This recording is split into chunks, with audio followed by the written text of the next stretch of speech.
నమస్కారం. ఈరోజు మనం తెలంగాణలో ఎవరైనా సరే ఈ రెసిడెన్స్ సర్టిఫికేట్ అప్లై చేసుకోవాలనుకుంటే, రెసిడెన్స్ సర్టిఫికేట్ అనగానే నివాస ధృవపత్రము అప్లై చేసుకోవాలనుకుంటే అది ఏ విధంగా అప్లై చేసుకోవాలి, ముఖ్యంగా స్టూడెంట్స్ అయితే అది ఎలా అప్లై చేసుకోవాలి, అది ఎవరు అప్లై చేసుకోవాలనే విషయం మీద ఇప్పుడు మనం తెలుసుకుందాం. అలాగే దీనికి సంబంధించిన డాక్యుమెంట్స్ ఏం కావాలనేది కూడా ఇప్పుడు మనం తెలుసుకుందాం. అలాగే ఈ అప్లికేషన్ ఫామ్ అనేది మనం ఎక్కడ డౌన్లోడ్ చేసుకోవాలి, ఆ డౌన్లోడ్ చేసిన అప్లికేషన్ ఫామ్ ఎలా ఫిల్ చేసుకోవాలనే విషయం కూడా ఈరోజు మనం తెలుసుకుందాం. ఈ వీడియోని మీరు ఎక్కడ స్కిప్ చేయకుండా చూసినట్లయితే మీకు అన్ని విషయాలు క్లారిటీగా తెలుస్తాయి. మొదట ఈ వీడియోలో స్టూడెంట్స్కి ఎవరైనా సరే scholarship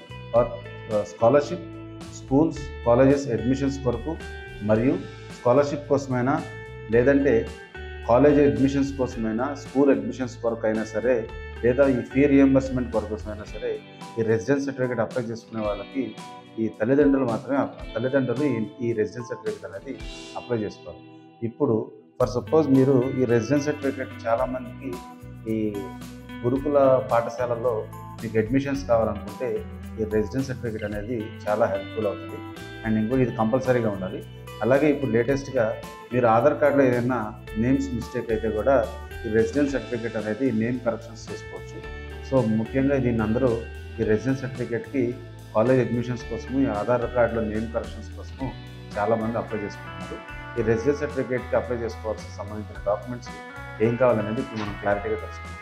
list of documents for residence certificate ఏం కావాలంటే అప్లికెంట్ యొక్క Aadhaar card, father Aadhaar card, student SSC marks memo or school bonafide, అంటే 10th అయిపోయిన వాళ్ళు అయితే ఎస్ఎస్సి మార్క్స్ మెమో కావాలి. అలాగే 10th లోపు వాళ్ళు అయితే స్కూల్ బోనఫైడ్ అనేది సబ్మిట్ చేసుకోవాలి. అలాగే student passport size photo latest తీసుకోవాలి. Ration card, current bill, gas bill. Gas bill అయితే నాట్ మోర్ దాన్ 3 months, అంటే 3 months లోపు అయితేనే కరెంట్ బిల్, గ్యాస్ బిల్ అనేది వ్యాలిడ్ అవుతుంది. అలాగే ఇప్పుడు దీనికి సంబంధించిన అప్లికేషన్ ఫాము మీరు కింద చూపిన వెబ్సైట్లోకి వెళ్ళి మీరు తీసుకోవచ్చు. ఈ అప్లికేషన్ ఫామ్ అనేది ఎక్కడ డౌన్లోడ్ చేసుకోవచ్చు అంటే http.tsmeeseva.telangana.gov.in అనే మీ సేవలోకి వెళ్ళి అక్కడ మీరు ఎలా అప్లికేషన్ డౌన్లోడ్ చేసుకోవాలనేది నేను చూపిస్తాను. చూడండి, ఇక్కడ గూగుల్లో టిఎస్ మీ సేవ 2.0 అనేది క్లిక్ చేసుకోండి. ఇక్కడ వెల్కమ్ టు తెలంగాణ మీ సేవ పోర్టల్ ఉంది కదా, ఇందులో మీరు ఈ మధ్యలో ఏం జరుగుతుంది ప్రొజెక్ట్ చేస్తాం.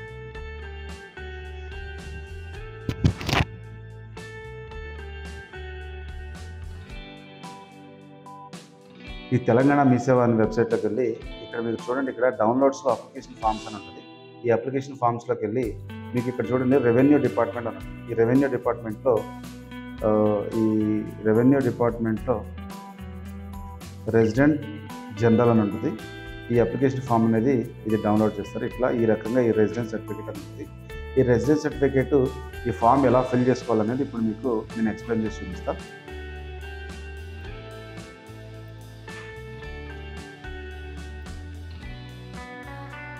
చూడండి, ఈ రెసిడెన్స్ సర్టిఫికేట్ అనేది ఎట్లా అప్లై చేసుకోవాలంటే చూడండి, ఇక్కడ పాస్పోర్ట్ సైజ్ ఫోటో ఏదైతే ఉందో అది ఇక్కడ ఫిక్స్ చేసుకోవాలి. ఫిక్స్ చేసుకున్న తర్వాత ఇక్కడ చూడండి మండల్ అనేది ఇక్కడ సెలెక్ట్ చేసుకోవాలి. ఈ మండల్ ఫర్ సపోజ్ నాది ఖైరతాబాద్ మండల్, డిస్ట్రిక్ట్ ఏమో హైదరాబాద్. అలాగే మీ మండల్ ఏంటో మీ డిస్ట్రిక్ట్ ఏంటో మీరు తెలుసుకొని మీరు అక్కడ మెన్షన్ చేసుకోవాలి. అలాగే ఈ రోజు డేట్ ఏ రోజైతే మీరు అప్లై చేసుకుందాం అనుకుంటున్నారో ఆ రోజు డేట్ అనేది ఇక్కడ మెన్షన్ చేసుకోవాలి. అప్లికెంట్ నేమ్ అనేది ఇక్కడ మెన్షన్ చేసుకోవాలి. అలాగే ఫాదర్ నేమ్ కూడా ఇక్కడ మెన్షన్ చేసుకోవాలి. ఇక్కడ చూడండి, మేల్ అయితే మేల్, ఫీమేల్ అయితే ఫీమేల్ అనేది పెట్టుకోవాలి. డేట్ ఆఫ్ బర్త్ అనేది ఇక్కడ మెన్షన్ చేసుకోవాలి. ఒకసారి చూసుకోండి, మీ ఎడ్యుకేషన్లో ఉన్న డేట్ ఆఫ్ బర్త్ మీ ఆధార్ కార్డులో ఉన్న డేట్ ఆఫ్ బర్త్ సేమ్ అయి ఉండాలి. అది తీసుకొచ్చి మీకు ఇక్కడ డేట్ ఆఫ్ బర్త్ అనేది ఇక్కడ మెన్షన్ చేసుకోండి. ఒకవేళ ఏదైనా మిస్టేక్ అయినా దాన్ని అర్జెంటుగా సరి చేసుకోండి. ఎందుకంటే 2 టాలీ అయితేనే మీరు ఏదైనా ఫర్దర్గా స్టడీస్ విషయంలో మీకు ఏ ఇబ్బంది రాకుండా ఉంటుంది. ఈ డేట్ ఆఫ్ బర్త్ అనేది మెన్షన్ చేసిన తర్వాత ఇక్కడ మీకు అడ్రస్ అని చూసారా, మీ హౌస్ నెంబర్ ఏదైతే ఉందో మీ హౌస్ నెంబర్ అనేది ఇక్కడ ఎంటర్ చేసుకోండి. అలాగే మీ ఏరియా, మీ డిస్ట్రిక్ట్, మీ మండల్, మీ విలేజ్, మీ పిన్ కోడ్, ఈ డీటెయిల్స్ అన్నీ ఇక్కడ ఫిల్ చేసుకోవాలి. వన్స్ ఈ ఫిల్ చేసుకున్న తర్వాత మీకు రేషన్ కార్డ్ అనేది ఉంటుంది కదా, మీ రేషన్ కార్డు యొక్క నంబర్ అనేది ఇక్కడ మెన్షన్ చేసుకోవాలి. అలాగే మీ మొబైల్ నెంబర్ కూడా ఇక్కడ మెన్షన్ చేసుకోవాలి. తర్వాత మీ ఆధార్ కార్డు యొక్క 12 digits నెంబర్ ఏదైతే ఉందో ఆ 12 digits ఆధార్ నెంబర్ అనేది ఇక్కడ మెన్షన్ చేసుకోవాలి. ఇక్కడ చూడండి, issued certificate in the past yes or no అని.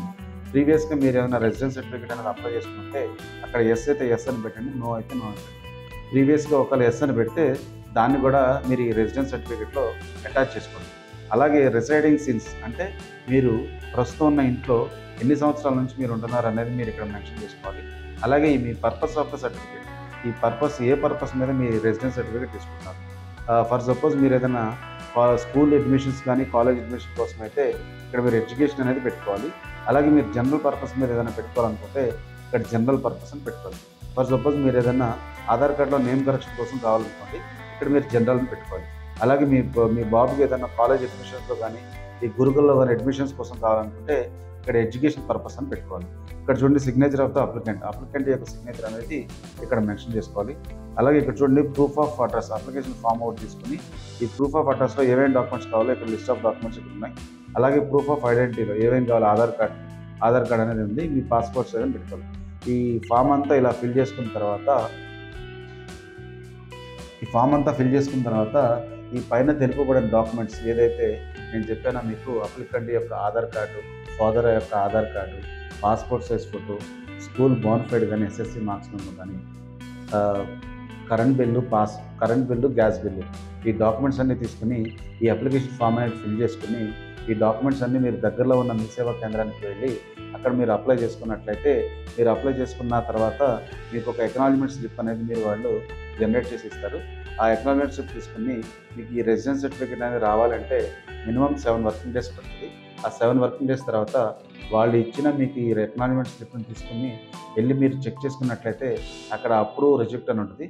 వన్స్ మీకు అప్రూవ్ అయిపోతే అప్రూవ్ చేసిన సర్టిఫికేట్ని మీరు వాళ్ళు మీ సేవా కేంద్రం వాళ్ళు ఆ సర్టిఫికేట్ అనేది డౌన్లోడ్ చేసి ఇస్తారు. ఆ రకంగా మీరు ఈ రెసిడెన్స్ సర్టిఫికేట్ అనేది డౌన్లోడ్ చేసుకోవచ్చు.